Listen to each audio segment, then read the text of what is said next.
जय जगन्नाथ। महासती सावित्री भाग संख्या 2। दुखित मनरे राजा राणी समस्त कथा मांडव्य ऋषि को कहले। सब शुणी मांडव्य ऋषि कहले, तुमर कन्या सावित्री ता इच्छा पति निर्वाचन करू। ए कथा कही मांडव ऋषि चलीगले। राजा अश्वपति सावित्री को कहले, तुम्हें सखी मान को सांगरे धरी विभिन्न देश को जाई जहाँ को पति रूप में चिन्हट करिवो मु तांकरी हाथ में तुमको समर्पण करिबी। पिता आदेश पाई सावित्री रथरे सखी मान को धरी बाहरी गले। जाऊ जाऊ एक तपोवन में पहुंची देखिले ऋषि मानक मध्य एक दिव्य रूप समय युवक। से युवक जनक सावित्री मन छुईला एवं तांकु स्वामी रूप में वर्ण करने को मन मध्य सावित्री निष्पत्ति नेले। परे नबर को बाहुली आसिले। ठीक यही समय नारद वीणा बजाई नारायण को नाम गान पूर्वक आसी अश्वपति भवन में पहुँची। राजा राणी एवं सावित्री नारद को देखि प्रणाम करी पाद धौत करी आसन रे बसाई। नारद कहले, हे राजन, कन्यादान महापुण्य, एथिरे विलंब कहीं। सावित्री जोड़ हस्तर निजर मन कथा जणाई देले। यह शुणी नारद कहले, तुम्हें निजर दुर्भाग्य को वर्ण करुछ। ए कथा मनरु दूर कर। जहाँ को तुम्हें पति रूप मनरे वर्ण करिछ से तो अपायुष। आदि ठारू 1 वर्ष पहरे तार मृत्यु हेब। से जमपुर को जीव, तुम्हें विधवा हो जीव। ए कथा शुणी राजा अश्वपति पचारिले, हे महर्षि, किए से युवक आपण कहूँ।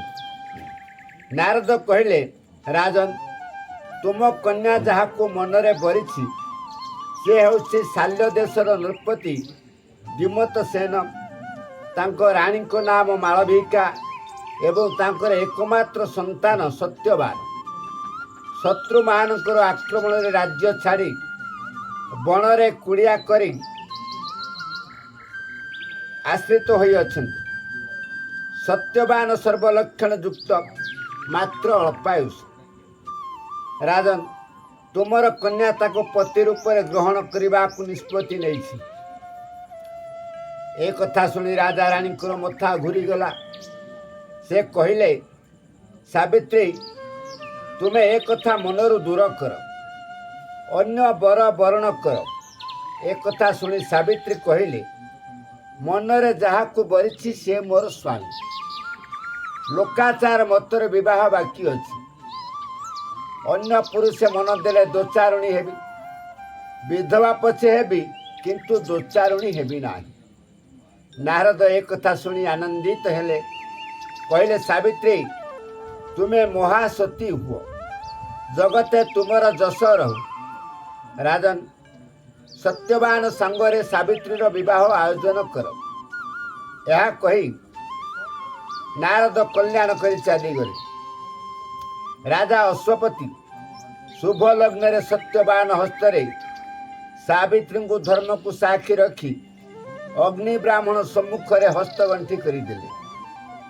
किछि दिन ससुर घरे सत्यवान रही समस्त गुरुजन को प्रणाम करी सावित्री को नहीं निजर आश्रम को चलीगले। सासु ससुर स्वामी सेवा करी एमिति किछि दिन गला। नारद कथा सावित्री मने पड़ा। वर्ष पूरा को आउ 4 दिन बाकी अच्छी। सावित्री अमावास्या तिथि सत्यवान मृत्यु हब चिंतार विमग्न होई कातर हेले एवं सती नारीर विपदे चौबाहा साहा ए कथा को चिंती सावित्री लक्ष्मी नारायण पूजा आरंभ कले। जय जगन्नाथ।